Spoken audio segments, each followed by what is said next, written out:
Guarantee ನ್ಯೂಸ್ನ ಖಾಸ್ ಬಾತ್ ಕಾರ್ಯಕ್ರಮಕ್ಕೆ ಎಲ್ಲ ವೀಕ್ಷಕರಿಗೂ ಕೂಡ ನಾನು ಸ್ವಾಗತಿಸ್ತಾ ಇದ್ದೀನಿ.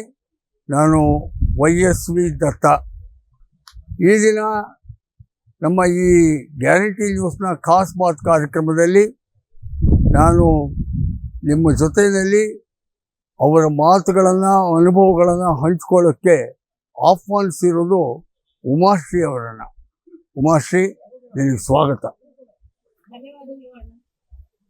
ಉಮಾಶ್ರೀ ನನಗೆ ತುಂಬ ಆತ್ಮೀಯರಾದಂಥ ಹೆಣ್ಣುಮಗಳು. ಹಾಗಾಗಿ ನಾನು ಅವಳ ಬೆಳವಣಿಗೆನ ಒಬ್ಬ ಅಣ್ಣನಾಗಿ ಗಮನಿಸ್ಕೊಂಡು ಬಂದವನು. ಆ ಕಾರಣಕ್ಕೆ ವೀಕ್ಷಕರಿಗೆ ಮೊದಲೇ ಹೇಳ್ಬಿಡ್ತೀನಿ, ಇದು ಹೇಳಿ ಕೇಳಿ ಖಾಸ್ ಬಾತು. ನಾನು ಉಮಾಶ್ರೀನ ಯಾವಾಗಲೂ ಸಿಕ್ಕರೆ ಮಾತಾಡಿಸೋದೇ ಏಕವಚನದಲ್ಲಿ ಮತ್ತು ಏನವ್ವ ಅಂತಲೇ.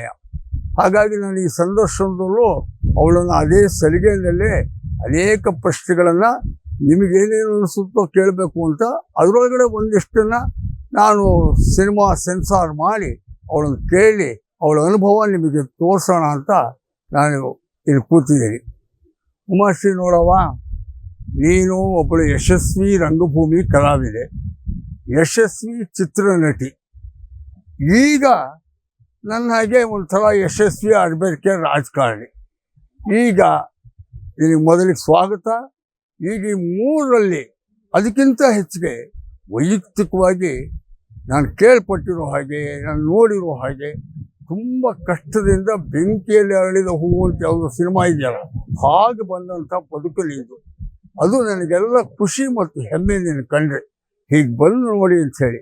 ಆ ಕಾರಣಕ್ಕೆ ನಾನು ಒಂದೇ ಒಂದು ಕೇಳೋದು, ಈ ರಾಜಕಾರಣ, ಈ ಒಂದು ರಂಗಭೂಮಿ, ಚಲನಚಿತ್ರ, ಆಮೇಲೆ ಈ ಕಡೆ ನಿನ್ನ ಮಾತೃತ್ವದ ಮಮತೆ, ಹಾಗಾಗಿ ಇದರೊಳಗಡೆ ಎಲ್ಲ ನಿನಗೆ ನಾನು ಯಶಸ್ವಿಯಾಗಿದ್ದೀನಿ ಬದುಕಿನಲ್ಲಿ ಅನ್ನುವಂಥದ್ದು ಯಾವುದು ಹೆಚ್ಚು ಖುಷಿ ಕೊಟ್ಟಿರೋ ಕ್ಷೇತ್ರ?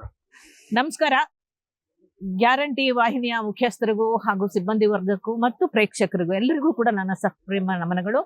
ಇವತ್ತು ಅಣ್ಣ YSV ದತ್ತಣ್ಣವ್ರ ಜೊತೆನಲ್ಲಿ ಖಾಸ್ ಬಾತ್, ಪರಸ್ಪರ ಮಾತುಗಳನ್ನ ಹಂಚ್ಕೊಳ್ತಕ್ಕಂಥದ್ದು ನಂಗೆ ತುಂಬಾ ಖುಷಿಯಾಗಿದೆ. ಯಾಕಂದ್ರೆ ನಾನು ತುಂಬಾ ಇಷ್ಟಪಡುವಂತಹ ವ್ಯಕ್ತಿಗಳಲ್ಲಿ ದತ್ತಣ್ಣ ಅವರು ಕೂಡ ಒಬ್ಬ ರಾಜಕಾರಣಿಯಾಗಿಯೂ ಒಬ್ಬ ಮನುಷ್ಯರಾಗಿಯೂ ಕೂಡ. ಯಾಕಂದ್ರೆ ಬಹಳ ಮಾನವೀಯತೆಯ ಮೌಲ್ಯಗಳನ್ನ ಬಹಳಷ್ಟು ಮೈಗೆ ಒಪ್ಕೊಂಡಿರೋಂಥವ್ರು.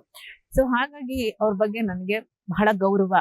ಯಾಕಂದ್ರೆ ನಮ್ಮ ಗುರುಗಳಾದಂಥ CG ಕೃಷ್ಣಸ್ವಾಮಿ ಅವರ ಆಪ್ತರು, ಗೆಳೆಯರು ಕೂಡ. ಅವರು ಮೇಷ್ಟ್ರು, ಇವರು ಮೇಷ್ಟ್ರು, ಅವರಿಬ್ರು ಗುಡ್ ಫ್ರೆಂಡ್ಸ್. ಸೊ ಹಾಗಾಗಿ ಅವರ ಕೆಲವೊಂದು ಸಿದ್ಧಾಂತಗಳು, ಇವರ ಸಿದ್ಧಾಂತಗಳು ಬಹಳ ಹೆಚ್ಚು ಕಡಿಮೆ ಒಂದೇ ಆಗಿರ್ತಕ್ಕಂಥದ್ದು. ಜನಪರವಾದಂತ ನಾಟಕದಲ್ಲೂ ಜನಪರವಾದಂತ ಚಿಂತನೆ, ಇವರು ರಾಜಕೀಯವಾಗಿ ಜನಪರವಾದಂತ ಚಿಂತನೆಗಳೇ ಇದ್ದಂಥದ್ದು. ಸೊ ಹಾಗಾಗಿ ನನಗೆ ಬಹಳ ಪ್ರೀತಿ. ಸೊ ಧನ್ಯವಾದಗಳು ಅಣ್ಣ, ತಾವು ನನ್ನೊಂದಿಗೆ ಇವತ್ತು ದಿವಸ ಈ ಕಾರ್ಯಕ್ರಮ.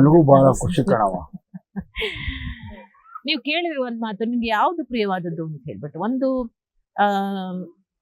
ಕುಟುಂಬವೋ ಅಥವಾ ರಂಗಭೂಮಿಯೋ ಅಥವಾ ರಾಜಕಾರಣವೋ?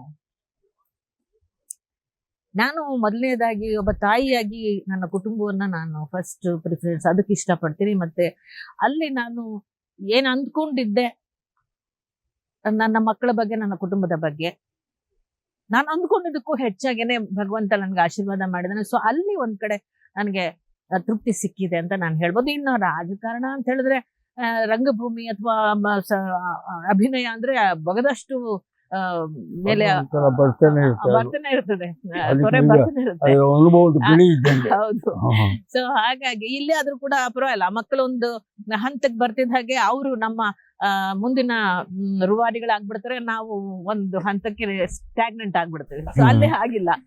ಸೊ ಹಾಗಾಗಿ ನನ್ಗೆ ಮೊದಲನೇ ಪ್ರಿಫರೆನ್ಸ್ ನನ್ನ ಕುಟುಂಬ ಮತ್ತು ತೃಪ್ತಿಯಲ್ಲಿ. ಇನ್ನು ಇದು ರಾಜಕಾರಣ, ಆಮೇಲೆ ಸೆಕೆಂಡ್ ಬಂದು ನನ್ನ ಇದು ರಂಗಭೂಮಿ ಸಿನಿಮಾ. ಯಾಕಂದ್ರೆ ಅದಿಲ್ಲದೆ ಇದಿಲ್ಲ, ಅದಿರೋದ್ರಿಂದಲೇ ನನ್ನ ಕುಟುಂಬ ಇಷ್ಟು ಮಟ್ಟಿಗೆ ಉದ್ಧಾರ ಆಗಕ್ಕೆ ಸಾಧ್ಯ ಆಗಿರೋದು. ಒಬ್ಬ ತಾಯಿಯಾಗಿ ಕುಟುಂಬದಲ್ಲಿ ನಾನು ನನ್ನ ಪ್ರಿಫರೆನ್ಸ್ ಕೊಡ್ತೀನಿ.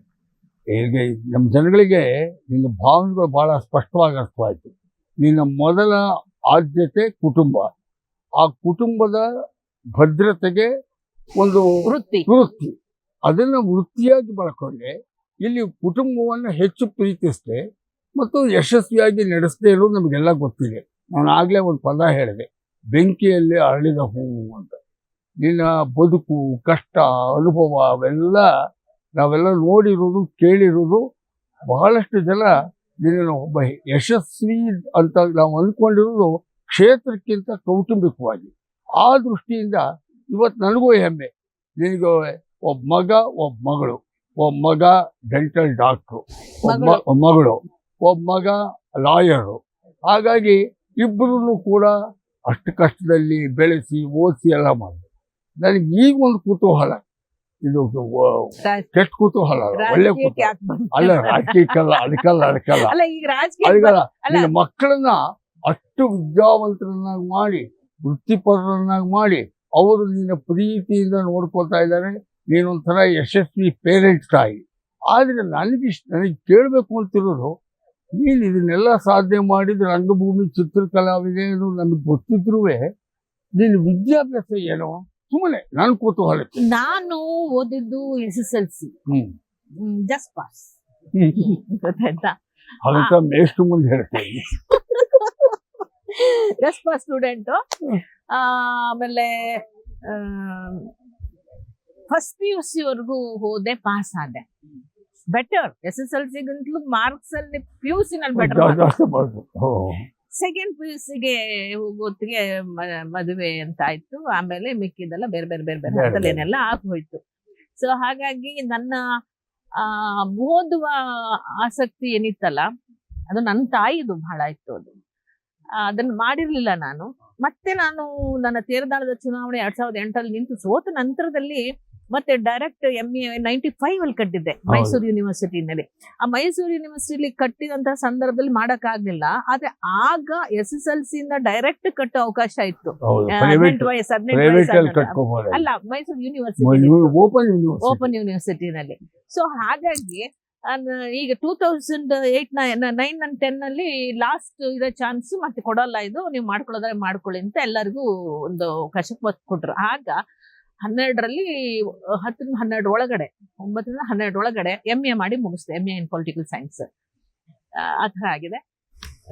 ಇನ್ನೂ ಓದ್ಬೇಕು ಅಂತ ಇದ್ದೀನಿ, ಲಾ ಮಾಡ್ಬೇಕು ಅಂತ ಇದ್ದೀನಿ. ನಾನು ಮೇಷ್ಟ್ರಾಗಿ ಹೇಳ್ತೀನಿ, ಓದುವಂತೂ ಕೊನೆ ಇಲ್ಲ. ನಿನಗೆ ಇಷ್ಟೊಂದು ವ್ಯಾಪಕವಾದ ಅನುಭವ ಇದೆ. ಇನ್ನಷ್ಟು ಅನುಭವ ಪಡೆದಿರುವಂತ ಹೆಣ್ಣುಮಕ್ಕಳು ಬಹಳ ಅಪರೂಪ. ಹಾಗಾಗಿ ಎಲ್ಲ ಬದುಕಿನ ಎಲ್ಲ ಆಯಾಮಗಳಲ್ಲೂ ಕಷ್ಟಪಟ್ಟು ಬಂದಿದೆಯಾ. ಹಾಗಾಗಿ ನೀನು ಅಧ್ಯಯನನೂ ಮುಂದುವರಿಸಬೇಕು ಅನ್ನೋ ನನ್ನ ಒಂದು ಹಿತನುಡಿ. ಆಯ್ತಾ? ಗ್ಯಾರಂಟಿ ನ್ಯೂಸ್, ಸುದ್ದಿ ಖಚಿತ, ನ್ಯಾಯ ನಿಶ್ಚಿತ.